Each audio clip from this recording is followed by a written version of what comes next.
Marxist communist கட்சியின் மாநில செயலாளர் திரு பாலகிருஷ்ணன் இணைஞ்சிருக்காங்க. வணக்கம் சார்.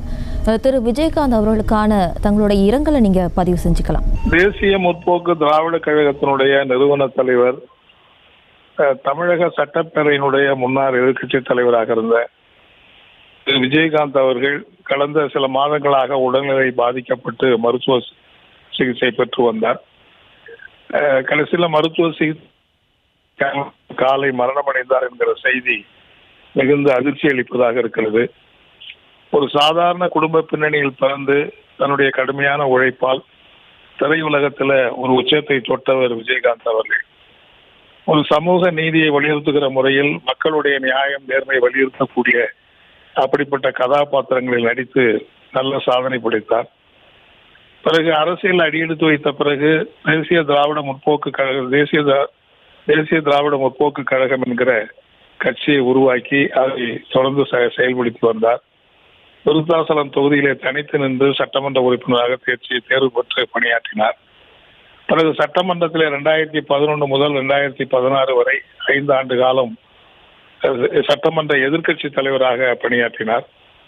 அவர் எதிர்கட்சி தலைவராக பணியாற்றுகிற காலத்தில் நாங்கள்லாம் சட்டமன்ற உறுப்பினராக சட்டமன்றத்தில் இருந்தபோது பல்வேறு மக்களுடைய பிரச்சனைகளை பயன்படுத்தி பல்வேறு மக்களுடைய அரசியல் பிரச்சனைகளை அவரோடு விவாதித்து தமிழக சட்டமன்றத்திலே ஒன்றுபட்டு குரல் எழுப்புவதற்கு ஒரு வாய்ப்பாக அவர் அமைந்திருந்தார். பல நேரங்களிலே எளிமையான முறையில் சொல்லுகிற கருத்துக்களை அமைதியாக நிதானமாக கேட்டு அது செயல்படக்கூடிய பழகுவதற்கு மிகுந்த இனிமையானவராக இருக்கிறவராக திரு விஜயகாந்த் அவர்கள் அந்த காலம் முழுவதும் செயல்பட்டார்கள். இடையிலே மக்கள் நல கூட்டணி என்கிற ஒரு கூட்டணி உருவாகி ஒரு மாற்று அரசியலை உருவாக்க வேண்டும் என்று பேசபோது அதிலேயும் தன்னை இணைத்துக் கொண்டு ஒரு முக்கியமான பங்கினை ஆற்றினார். ஆனால் அது காலத்திலே செயல்படாமல் போனதும் ஒரு தேசிய அளவில் பாஜகவை வீழ்த்துவதற்கு மதசார்பற்ற கட்சிகள் எல்லாம் ஒன்றிணைய வேண்டும் என்கிற அரசியல் தேவை வந்தபோது இயற்கையாகவே அந்த மக்கள் நல கூட்டணியில் செயல்படுகிற நிலைமை என்பது இல்லாமல் போய்விட்டது.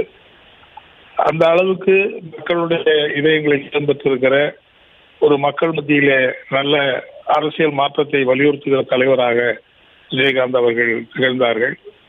ஒரு நெருக்கமாக அவரோடு பல ஆண்டு காலம் சட்டமன்றத்துக்கு வெளியில் அவரோடு நெருக்கமான பழகின என்கிற முறையில் அவருடைய பிரிவு நிச்சயமாக ஒரு மிகுந்த வருத்தத்தையும் வேதனையும் அளிக்கிறது.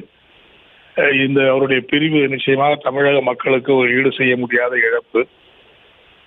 பிரிவால் வாடுகிற அவருடைய துணைவியார் மற்றும் பிள்ளைகள், அந்த குடும்பத்தினர், அதே போல தேமுதிகவினுடைய தலைவர்கள், தொண்டர்கள் எல்லாருக்கும் மார்க்சிஸ்ட் கம்யூனிஸ்ட் கட்சியின் சார்பில் ஆழ்ந்த இரங்கலை தெரிவித்துக் கொள்கிறேன்.